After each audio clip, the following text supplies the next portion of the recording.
I will do a quick introduction about Stephen. Stephen has helped design and implement integrated security solutions for some of the world's largest organizations, mitigating risk with their IT environment so their people can focus on growth and innovation. And Stephen will talk about a very interesting topic. What's trust got to do with it? And Stephen, all yours. That's awesome. Thanks so much, Brian. And thanks for everybody for being here. I hope you guys are enjoying the conference so far.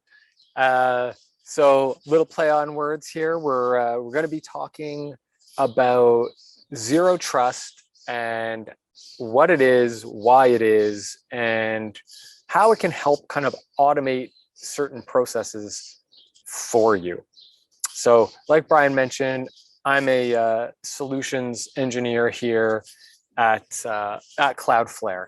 And at Cloudflare, we certainly have a lofty yet very righteous goal of helping to build a better internet. And I think by the end of this conversation, you certainly will get an idea of how we're going about doing that. Some of the solutions that we're talking about today are free for certain amounts of users. So, at the end, I would encourage you to sign up for a free account and poke around and check them out. Again, the topic is what's trust got to do with it? We're talking a lot about zero trust. Everybody in the industry seems to want to talk about it. And in the dozens of meetings per week that I'm having on this topic, there's not always a ton of clarity on why are we even talking about it. So for the first kind of half of this session, we're going to talk about why is this even a thing? Then we'll get into how we can solve for these issues and how it kind of automatically automates some of your processes. And feel free to pipe some messages into the chat, and we will also make sure that there's time at the end to go into those, and we'll get at as many as possible. And if we do miss some, you can always reach out to the organizers and they can get you in contact with me directly. So one of the first challenges that we've kind of implemented over the last 20 years when it comes to remote access into our environments is reliability. We've accepted this risk because we were doing the best we could with what we had at the time. So while most environments still have kind of a legacy approach to remote access, it's not something to feel bad about. It just is what it is. We were using the best we had available to us. But when we look at it now, it certainly does feel clunky when you compare to all of the other amazing applications and services that we're consuming, both personally and in the enterprise. So what I mean by reliability issues with remote access is the way that we typically have this set up today. We'll have a remote access box, appliance, server, whatever you prefer to call it, inside one of our offices. And the only way to get there is to go through my home internet connection or a coffee shop internet connection or a temporary office internet connection kind of thing. Go through the internet and then down the internet connections of the data center where this remote access server is hosted. And then to the box, maybe we have two for redundancy. But what we've certainly all realized, and many of us who have spent time in operations have experienced over the years is, this whole N+1, like a high availability failover situation, oftentimes doesn't actually work. Introducing a big availability risk into our environments, particularly when you consider remote access is sometimes considered non-critical enough to afford multiple internet connections, multiple boxes. And so we end up with this situation where if the internet connection at that data center fails, or the box at that location fails, we have a complete outage, right? So when our corporate users are trying to get online, their experience would be there is not only zero access into the data center applications, but there's zero access out to the internet as well. And I live in Toronto, one of the most trafficked cities in the Americas, certainly. So I love car analogies and driving analogies. And when I think about the reliability issues, this specific reliability issue, it's kind of as if, you live in your home and you've got all these places you've got to go. You've got to drop the kids off at school. You've got to go to work. You've got to go get groceries. You go to the dry cleaners. You do whatever other things that you like to do. And imagine there was only a single road to get there. One road, no other options. And imagine something bad happens to that road, right? If there's an accident, if the pavement gets damaged somehow, that creates an utter catastrophic failure for that particular pathway. And when that's your only road, it's catastrophic. So having only a single path for your mobile users to come into your environment in order to get remote access is starting to very commonly be accepted as unacceptable today. Certainly the pandemic helped to highlight this as everybody moved from the office to home. But, if we're really being honest with ourselves, we knew that this was a problem well before any of that. So reliability is the first issue that we should be looking at. The second issue is performance. Many of you may recall in the early days of social media, particularly the bigger site like Facebook, when that came out, they had done a lot of studies at the time around keeping attention span. And now it's all the rage. We know that they use kind of gambling type techniques to keep us engaged on their sites. But what they were really demonstrating to us in the early days was that performance made a massive impact on keeping people's attention span. If it took 4, 5, 6 seconds to load one of these social media sites, you were probably at the time in those early days just going to divert your attention somewhere else. And they can't have that, right? The only way that they make money is by keeping your attention and having you scroll and having you click and do whatever it is that you're doing on there. So performance becomes a critical issue.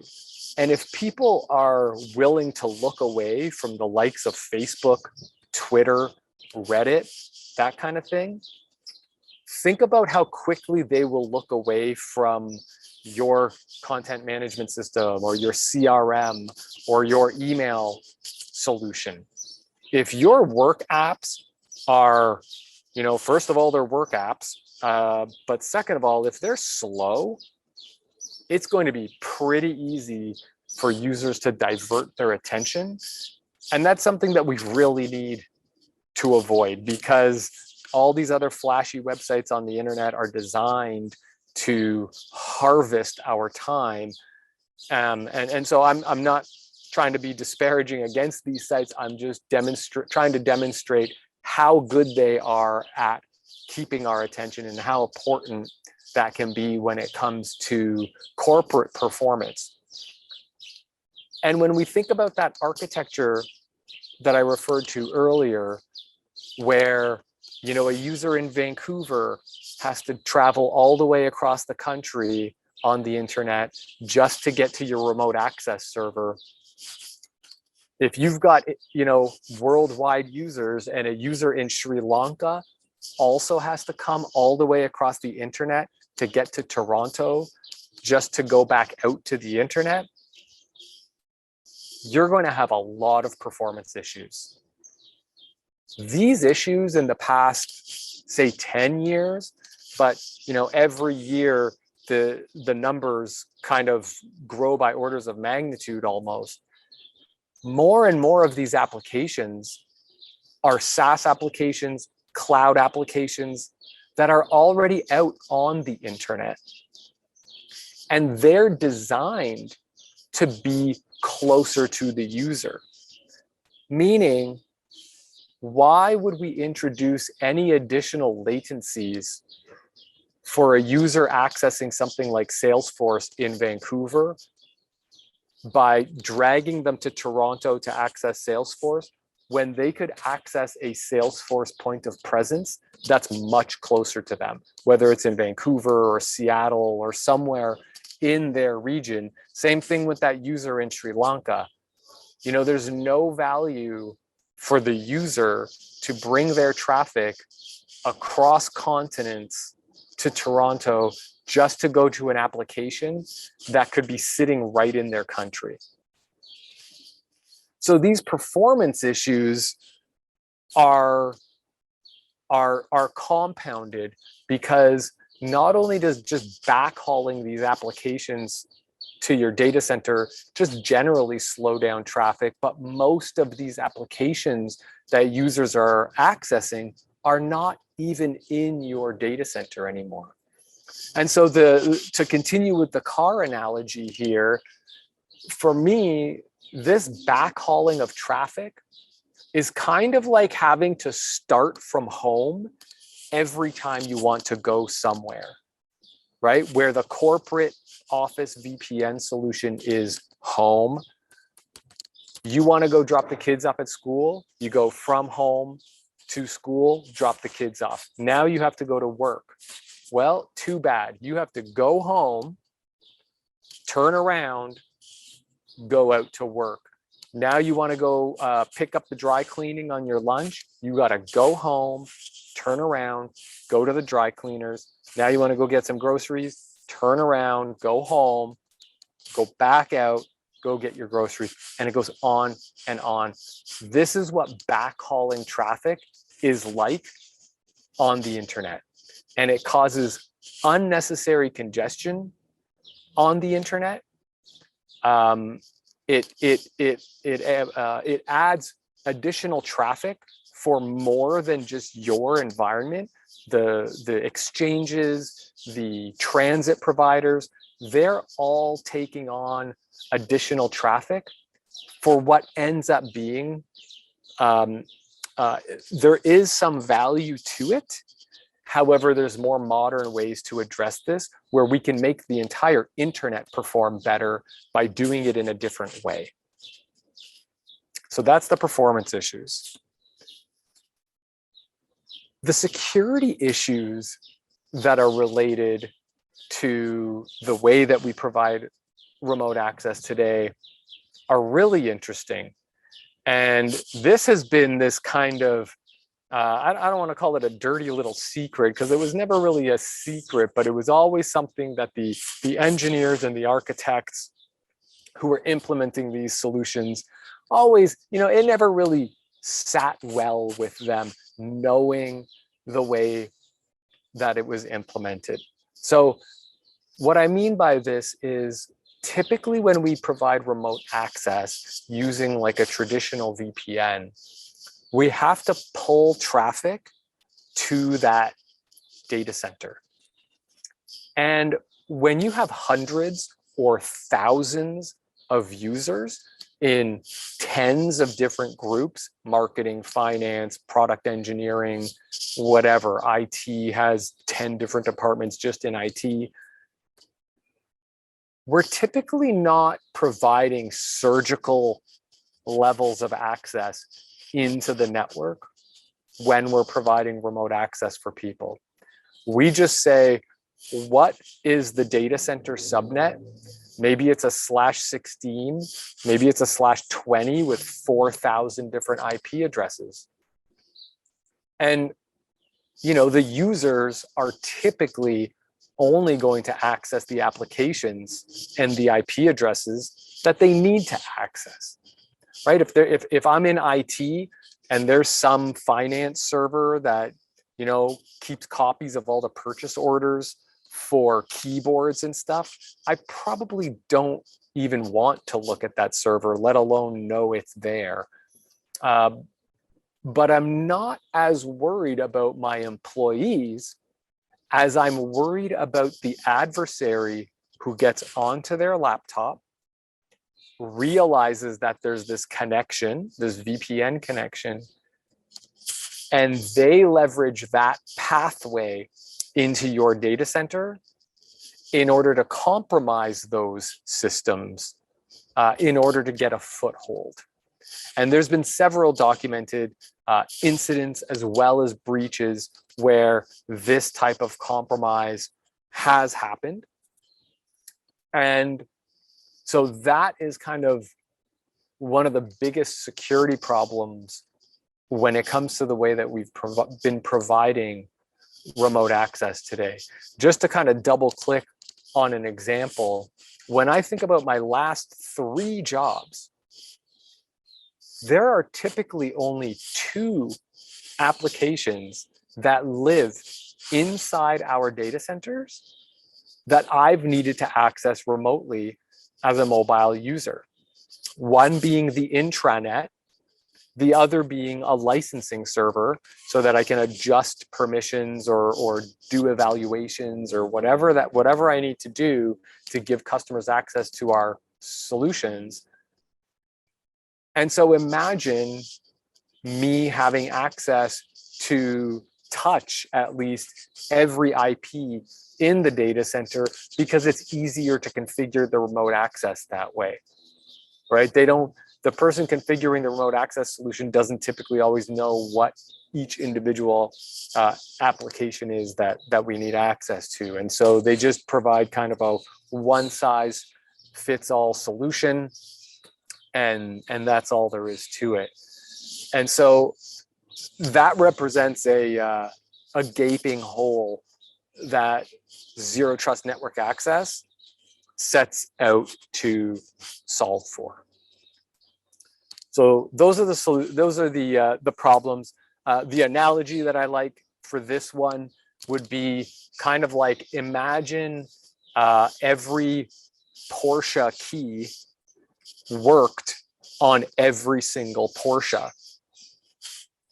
The owner of a Porsche is probably not going to go and use their key on someone else's Porsche because they've got their own. But if an adversary were to get their key, any key to any Porsche, and it worked on any other Porsche, we would have a massive problem on our hands. People would be stealing those cars pretty quickly.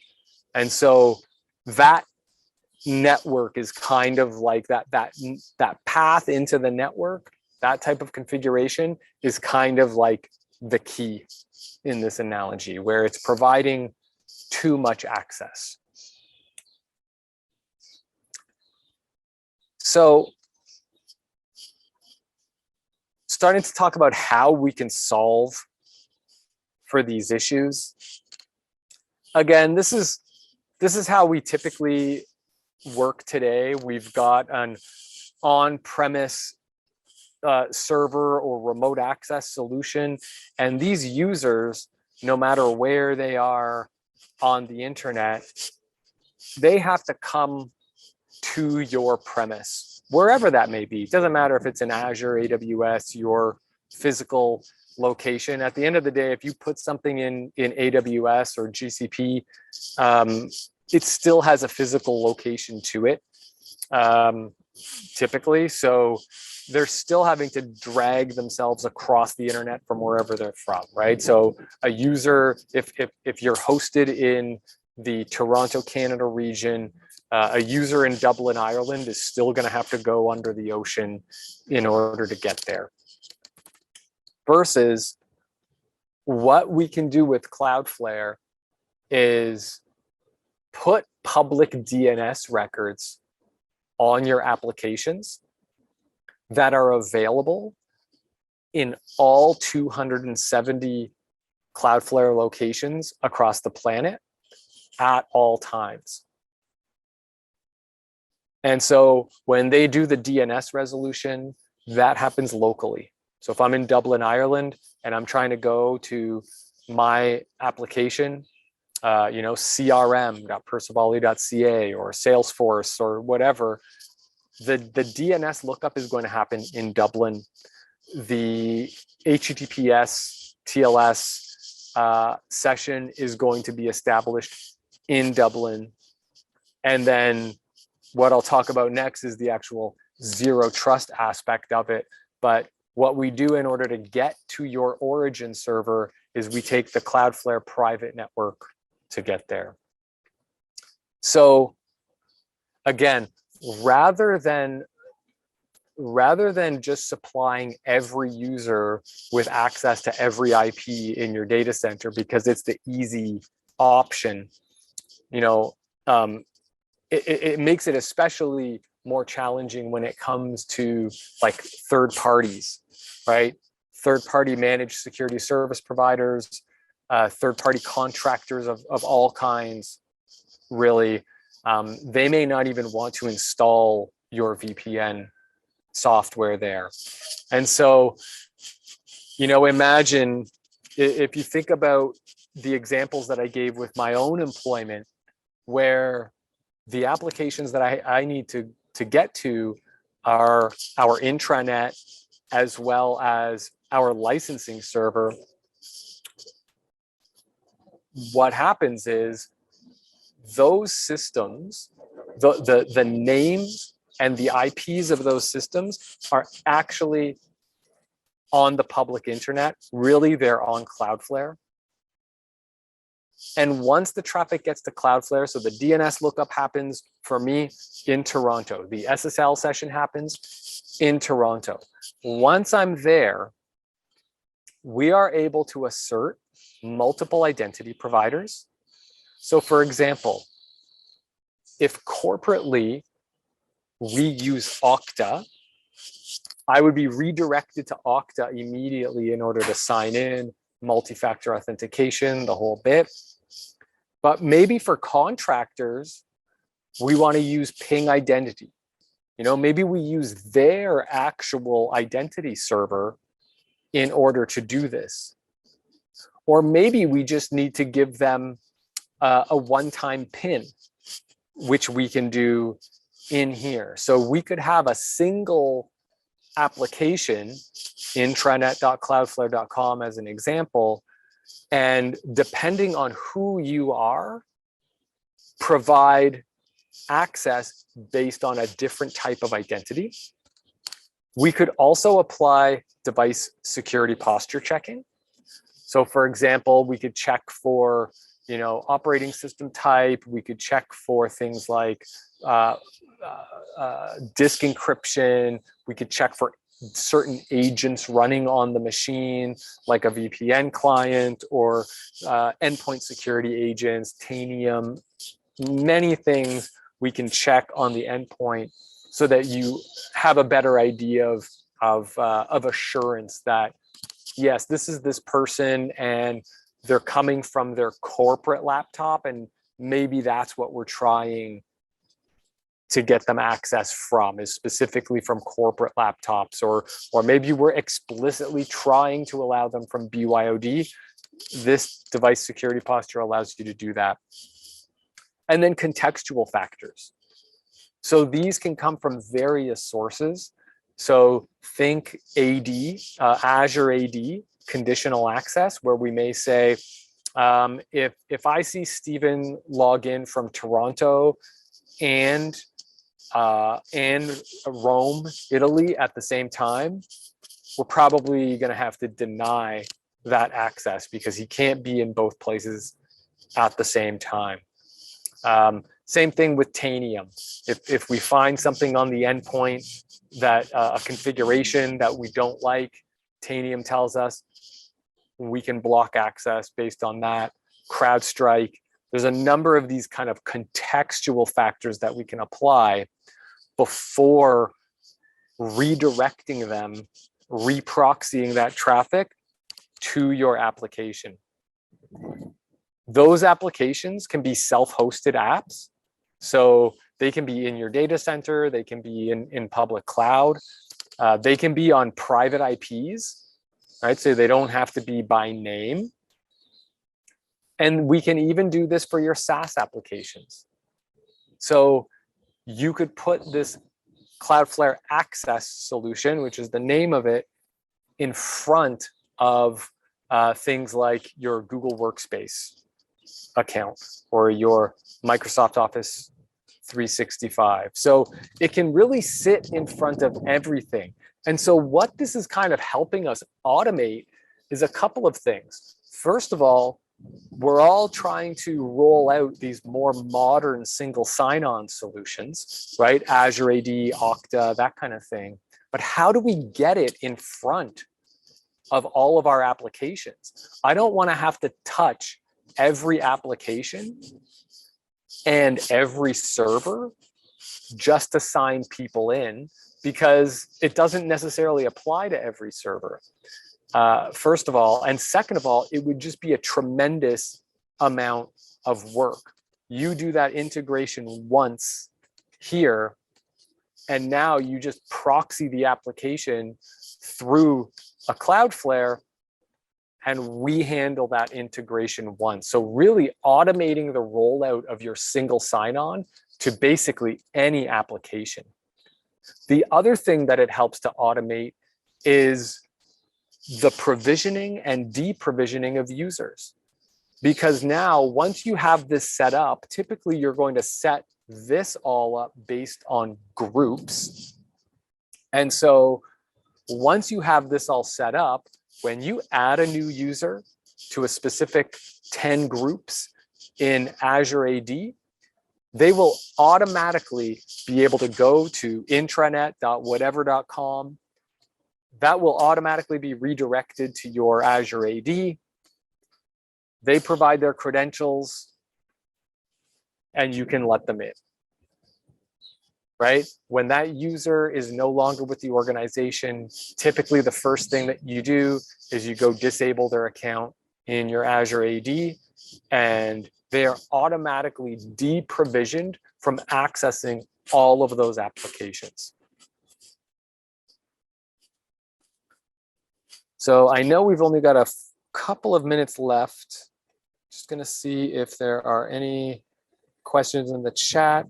Does not seem so. So just for those who may not be familiar with Cloudflare, this is one of the largest networks on the planet.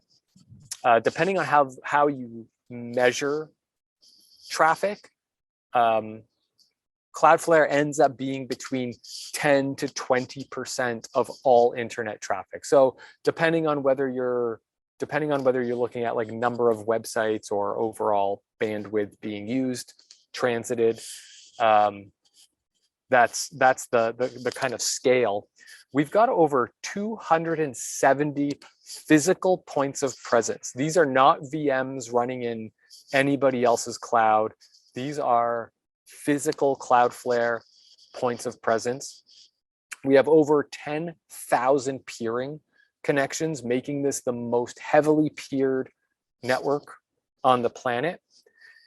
And every service that Cloudflare offers, so things like DNS, this zero trust network access, SASE, WAF, every single service runs on every single server in every single POP. This is unique in this industry. There is no other provider that can say that today.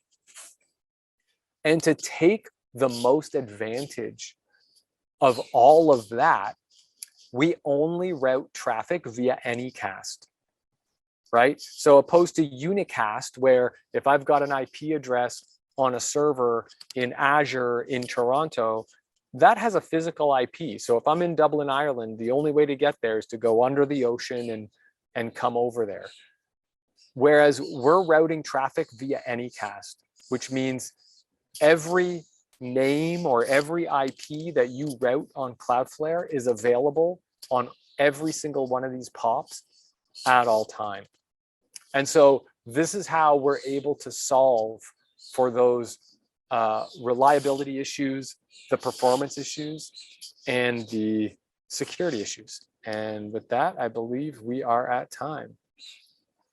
So how do we manage the trust across different cloud providers? So good question. It somewhat depends on context.